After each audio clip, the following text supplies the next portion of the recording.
que me gusta más es trabajar con maestros, entonces muchas gracias para esta oportunidad. Perdón. Como nosotros podemos ver de esta foto, es una foto que tomé de muchos países donde yo trabajo, de alumnos y de maestros. La tecnología está en todas partes. Pero así son también la cantidad de preguntas sobre su capacidad para mejorar el aprendizaje del estudiante. Y estas preguntas son las siguientes: ¿cómo puede afectar la tecnología en la enseñanza y el aprendizaje? ¿Son todas las aplicaciones y tecnologías iguales o algunas son mejores que otras? ¿Qué podemos hacer para asegurarnos de que la tecnología puede mejorar la enseñanza y el aprendizaje? Y lo más básico de todo, la tecnología educativa realmente mejora el aprendizaje del estudiante. A pesar de 30 años de investigación, las respuestas están un poco deprimidas, porque no hay evidencia irrefutable, disculpe mi español, para vincular la tecnología con el aprendizaje. Las nuevas tecnologías como iPads o MOOCs son demasiado jóvenes, si quiere decir, para tener datos sobre su valor en el área del aprendizaje. Muchas aplicaciones innovadoras no muestran ningún impacto sobre el aprendizaje. Y han hecho muchas investigaciones que demuestran los efectos negativos, malos de la tecnología en el aprendizaje. Esta es la mala noticia. Pero hay buena noticia también, y la buena noticia es que sabemos, gracias a la investigación, que si se combina con prácticas sólidas de instrucción, algunas tecnologías son mejores que otras para mejorar el aprendizaje del estudiante en formas medibles. En otras palabras, sabemos que hay algunas tecnologías de alta probabilidad que nos pueden dar una buena respuesta en cuanto al aprendizaje estudiantil. El restante de mi webinar va a enfocar mucho en este tema. Mucha de mi información proviene de dos piezas de investigación confiable. Lo primero es de un hombre que se llama John Hattie, quien es un investigador de Nueva Zelanda, quien averiguó en más que 800 evaluaciones en todo el mundo sobre los factores que impactan en el aprendizaje de los estudiantes. Lo segundo viene de un educador americano estadounidense que se llama Robert Marzano, quien examinó las prácticas educativas que mejoran el aprendizaje del estudiante. Lo que queda en este seminario es analizar las prácticas de enseñanza que se han demostrado para mejorar el aprendizaje de los estudiantes y las formas en que la tecnología puede apoyar, profundizar y ampliar estas prácticas. Ustedes verán que muchas de ellas implican usos muy sencillos, muy simples de la tecnología. Yo sé que como maestra, nosotros maestros a menudo estamos presionados siempre en utilizar la última tecnología o participar en la última moda de la tecnología. Y yo diría que no es necesario el uso innovador de la tecnología. Lo que necesitamos es el uso probado de la tecnología. Así que vamos a examinar algunas de estas tecnologías de alta probabilidad para mejorar el aprendizaje de los alumnos. Ok, y la primera, una de las estrategias basadas en la investigación en términos de aprendizaje de los estudiantes es la evaluación formativa. Prácticas de evaluación formativa se ha demostrado que tienen un impacto positivo sobre las actitudes y el logro de los estudiantes. La evaluación formativa varía, pero a menudo implica este ciclo. El primero es la instrucción inicial. Los alumnos leen algo o hay una charla o una lectura. Y después un cuestionamiento para la comprensión, evaluando en dónde están los alumnos en su aprendizaje, por ejemplo, a través de las preguntas o tareas que provocan niveles de comprensión de los alumnos. Esta parte debe incluir la retroalimentación para ayudar al alumno a cumplir sus objetivos de aprendizaje. La tercera parte es el concepto de reenseñanza, en que en las áreas donde los alumnos tienen dificultades pueden ser esto puede ser instrucción directa o enseñanza entre pares. Otra vez, disculpe mi español.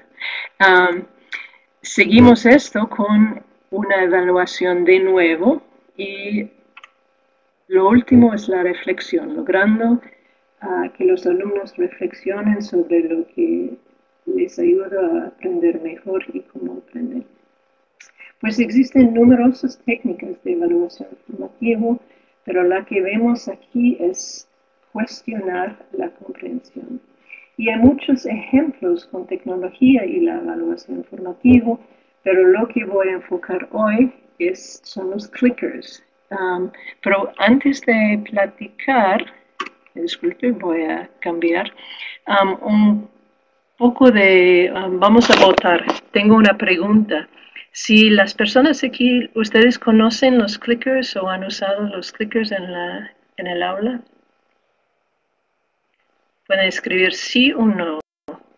¿Y Mónica tiene un poll para ellos? ¿Cuántas personas han utilizado los clickers en sus aulas?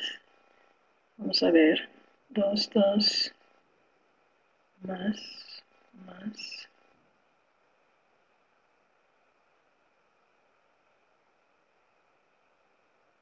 Okay. En algunas personas sí, la mayoría me parece que no están utilizando los clickers. Los clickers también se llama sistema de respuesta para los estudiantes, pero para mí, que habla inglés, clicker es más fácil. Entonces, me parece que la mayoría de personas, más que 80%, no conocen o no usan los clickers. Entonces, voy a explicar un poquito. Perdóname porque voy a cambiar otra vez. Bueno. Ok. Para explicar los clickers, yo voy a darles a ustedes una prueba. Es un poco de una simulación de una aula. Entonces, antes yo les di una pequeña lectura sobre la investigación y la tecnología. Y ahorita tenemos una prueba. Aquí es la pregunta de prueba y aquí son cuatro respuestas posibles. Entonces, lo que quiero que ustedes hagan es de votar A, B, C o D para la respuesta que ustedes piensen es más cercana a la respuesta correcta. Professor Eric Mazur teaches physics at Harvard. Over the years, he discovered that students in his introductory physics course were passing exams without having understood the fundamental concepts he was trying to teach. In response to this problem, Professor Mazur developed a variety of interactive techniques linked to each other in ways that help his students learn basic concepts far better than before. Requiring students to read, think, and reflect before the lecture is the first step in Professor Mazur's interactive process. He also uses the course website to monitor their learning and communicate with his students. I don't go into the classroom lecturing on what I think they need. No, they tell me what it is that they want me to cover. It was helpful for Professor Mazur to answer those questions that we had.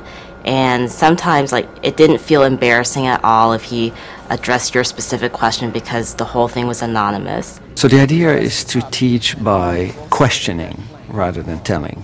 I will talk a few minutes and then put on the overhead projector a question. And then I tell them, take a minute to think about it. They think about it. And after they've thought about it, I need to get some feedback on their answers.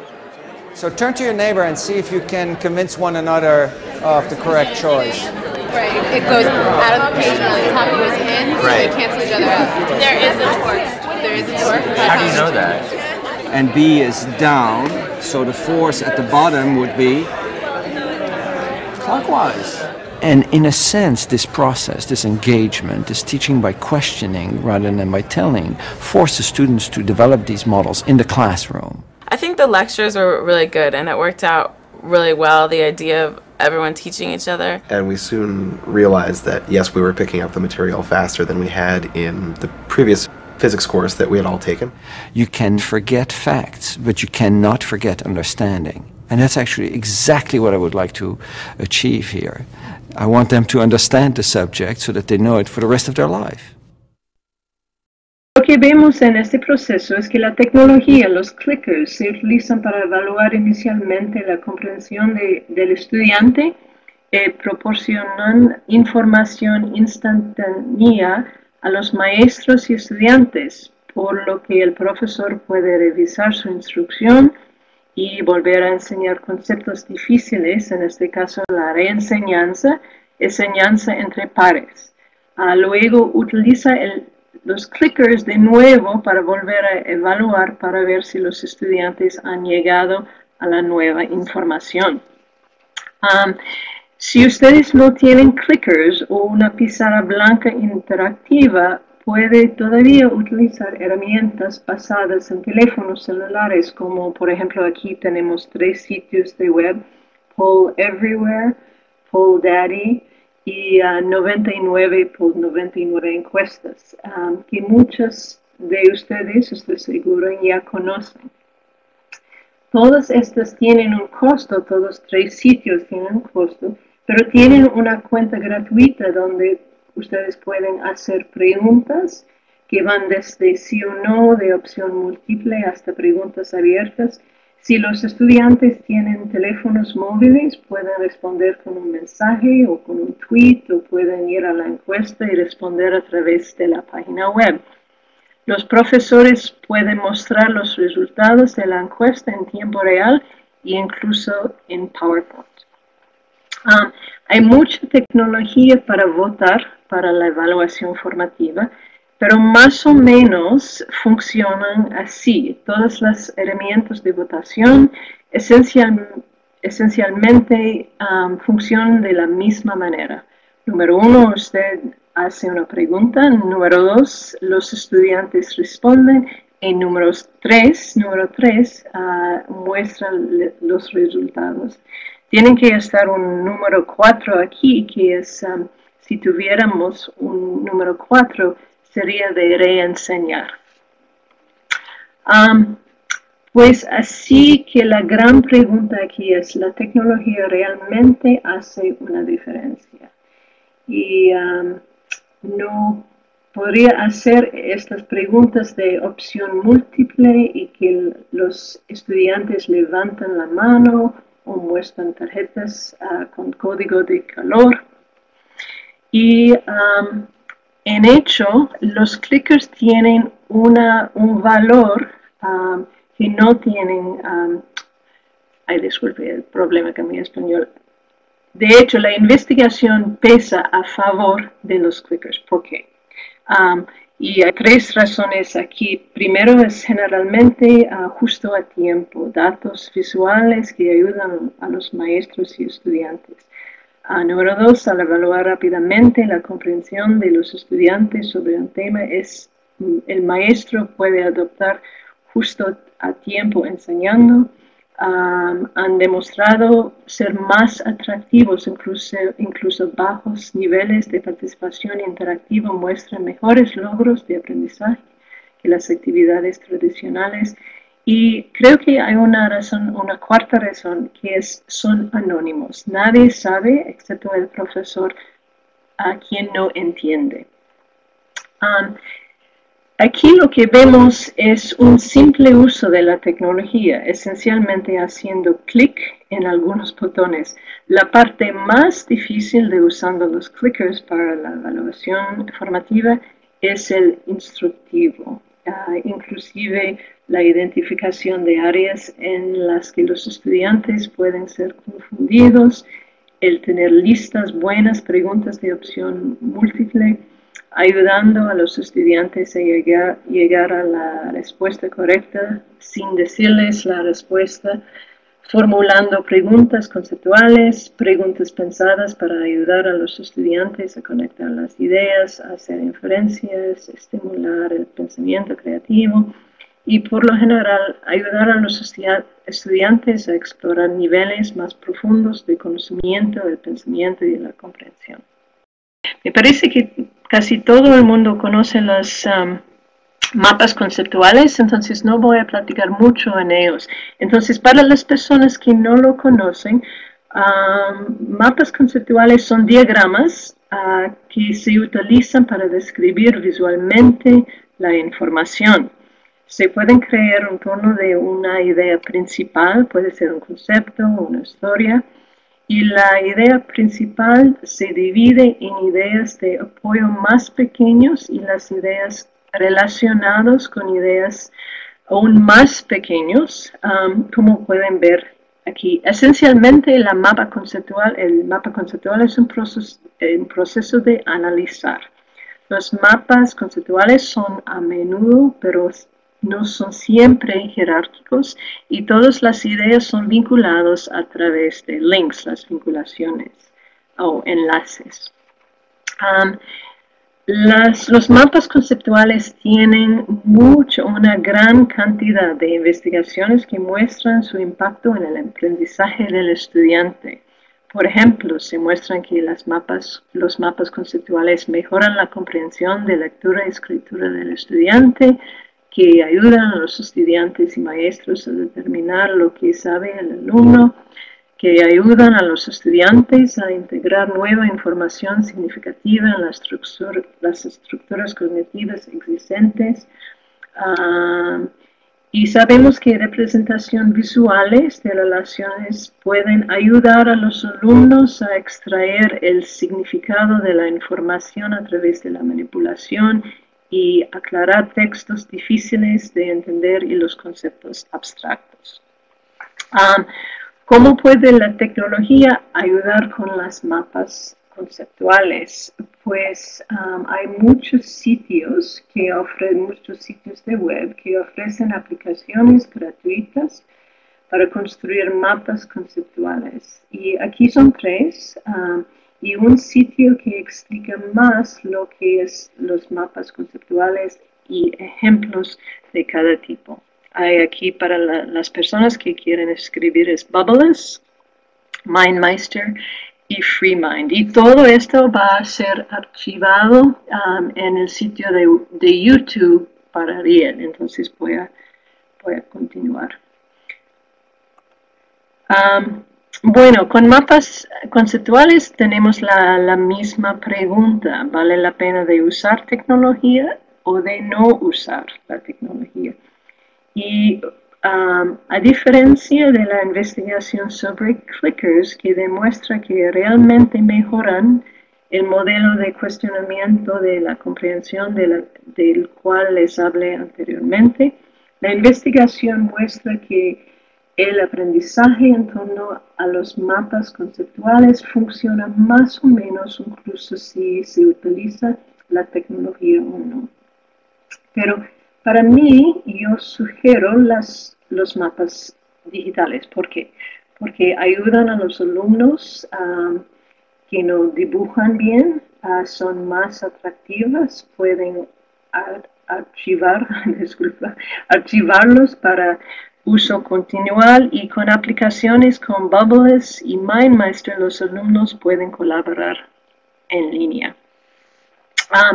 Hay algunos pasos técnicos de mapas mentales o mapas conceptuales, pero la mayoría de los software de mapas conceptuales, como la Inspiración, que es un software muy famoso, muy popular de mapas conceptuales, Estos son muy fáciles de usar. La parte más difícil del mapa mental, de nuevo, no es la tecnología, sino el conocimiento conceptual detrás de la tecnología.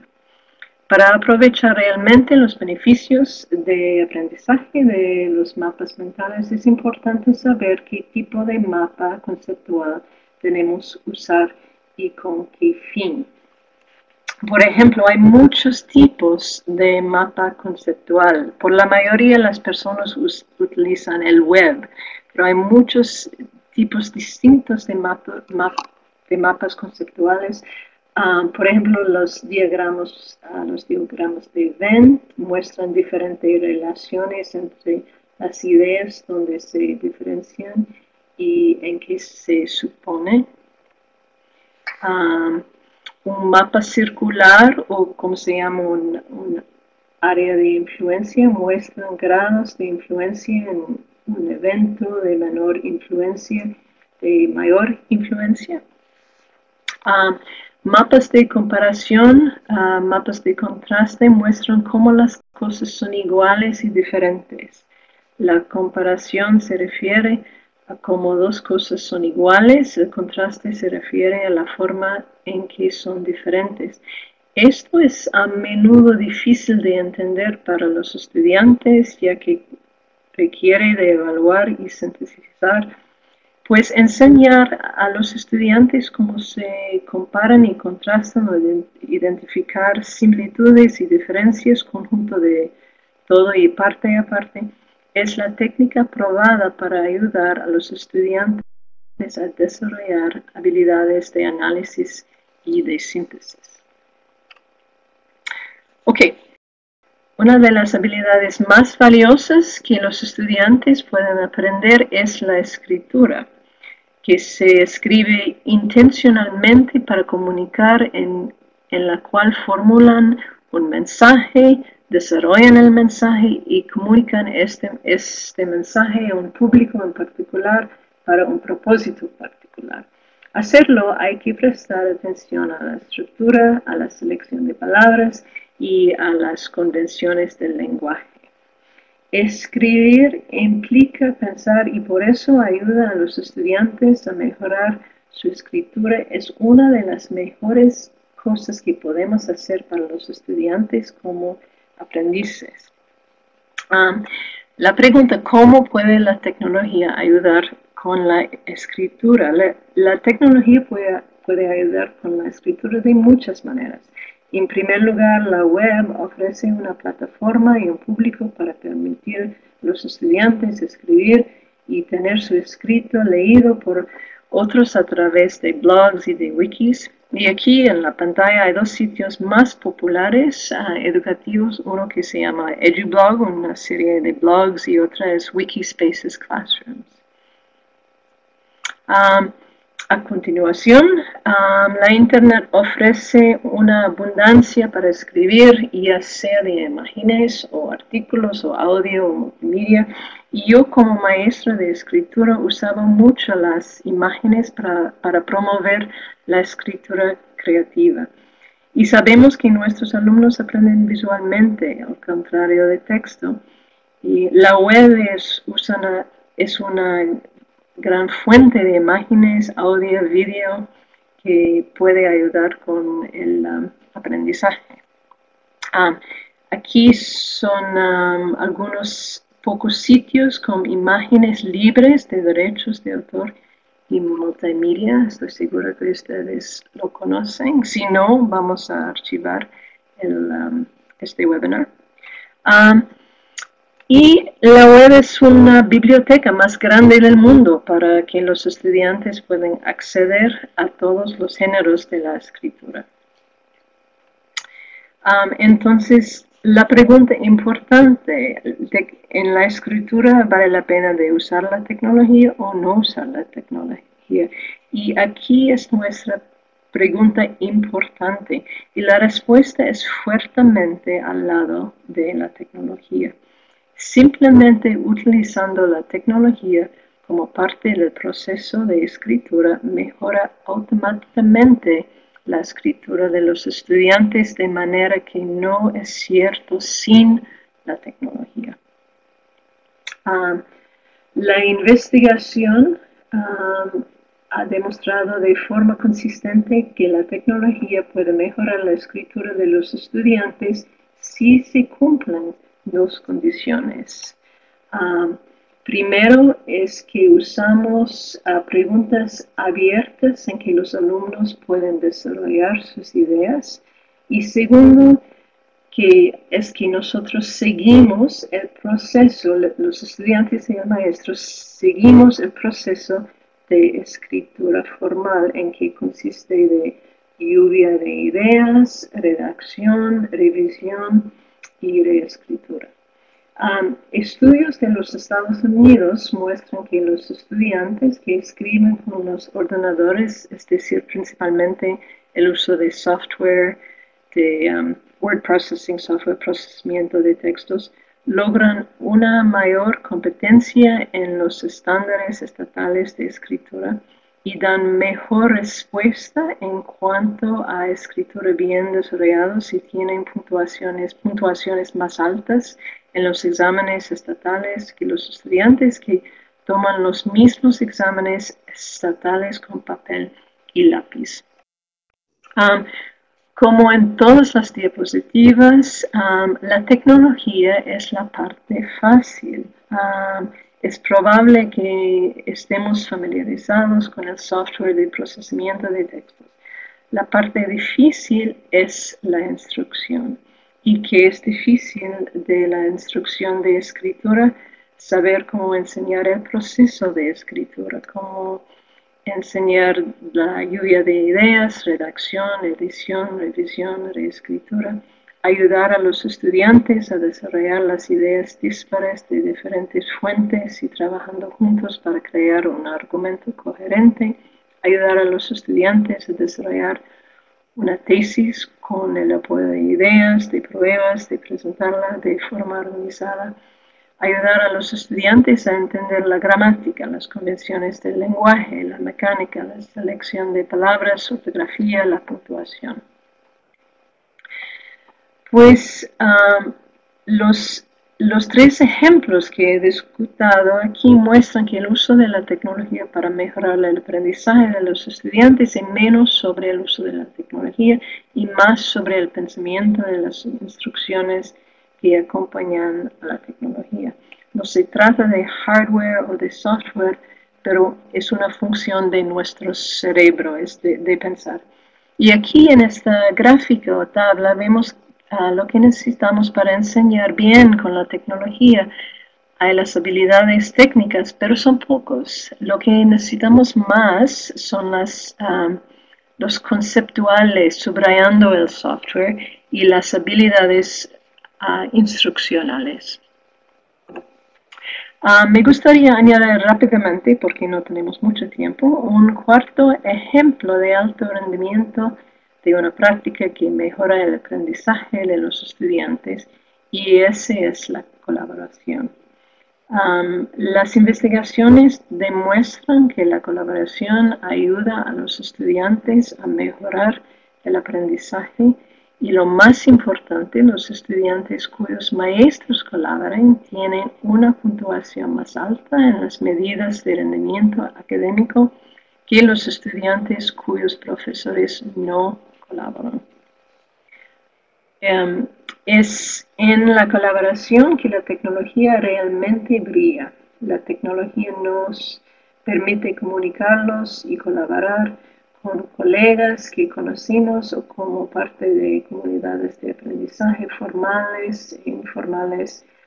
Y sabemos que hay un montón de redes sociales, de plataformas conectadas en que los alumnos y sus maestros pueden comunicar, colaborar, etc. Y aquí en la pantalla son algunos sitios, y con estos sitios para redes sociales, algunos son muy generales como Facebook o Edmodo, y otras redes sociales son más específicas como RIED. Bueno, quiero concluir aquí repitiendo que esta presentación enfoca en los usos sencillos de tecnología también sencilla o simple. No son tecnologías sexy, como digo, pero son tecnologías probadas que tienen evidencia, que mejoran el aprendizaje de los estudiantes en combinación con prácticas sólidas de instrucción. Luego, lo que vemos es que el uso eficaz de la tecnología no se trata de la tecnología, se trata de